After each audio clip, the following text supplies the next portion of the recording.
Now you can see very clearly, according to this equation 62, we can compute the inner product with the summation index K1 first.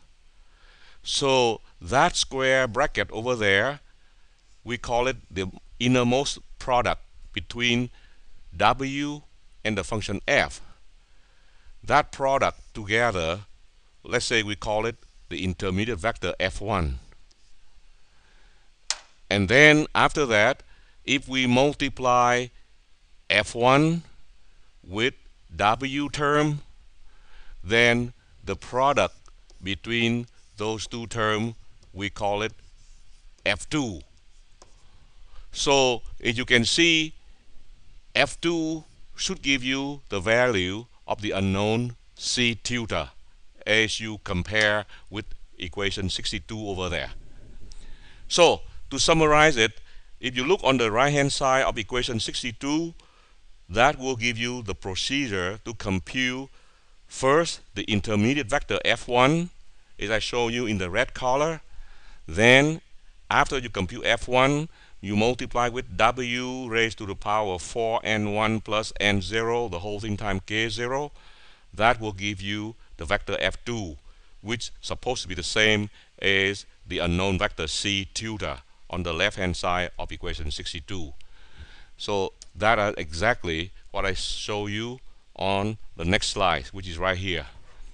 As you can see, take the inner product on the index K1 first, f times W term, you call it equal to f1. Then after you compute f1, the term right here, you multiply with the other W term, and the result you call f2. And that f2 should be the same thing as c tilde, with the exception, like I said to you many times, the index of c tilde is supposed to be n1 comma n0, but the answer you got for the vector f2, the index is n0 n1 instead of n1 n0. So which means after you obtain the answer for the intermediate vector f2, you have to do the reverse bit ordering or go through the unscrambling process in order to obtain the answer for the vector f2 according to the right order as required for the unknown vector c tilde. Now let's take a look more carefully at equation 63 and also later on equation 64. Let's see what happened. For now, let's pay attention to equation 63 only. So if you look at equation 63, here it is. That equation should help you to figure out the intermediate vector f1. Well, but according to that equation 63, the computation of the vector f1 is equal to the summation on the index k1 that go from 0, 1 up to 3. So k1 should be equal to 0, and then 1, and then 2, and then 3, which means after you expand the summation on equation 63, we're supposed to have 4 terms. The first term is right here. That corresponding to k1 equal to 0, let k1 equal to 0, let k1 equal to 0 in equation 63. Immediately you will get the first term in equation 66. Then look back in equation 63, you let the index k1 equal to 1, let k1 equal to 1, let k1 equal to 1, equal 63. Then you will get the second term in equation 66, and so on and so on.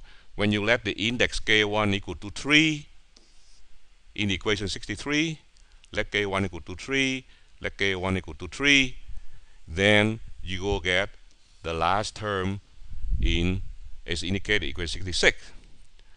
So equation 66 basically is the same thing as equation 63 with the expansion of the summation on the index k1. You get 4 terms there.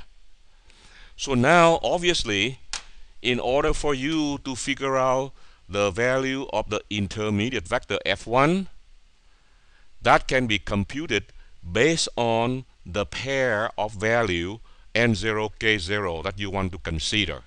So depending on the value of the pair n0 and k0, we can compute different term for the vector, intermediate vector f1, according to equation 66. For example, if you let n0 equal to 2 and k0 equal to 1, n0 equal to 2, k0 equal to 1. See?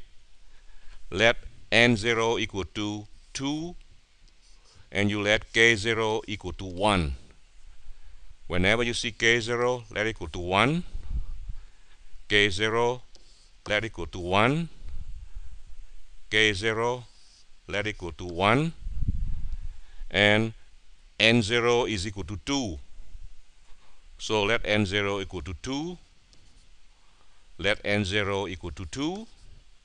And let n0 equal to 2. Then immediately you can see from equation 66, if you let n0 equal to 2 and k0 equal to 1, then equation 66 will become equation 67. Okay? So equation 67 basically compute f1 corresponding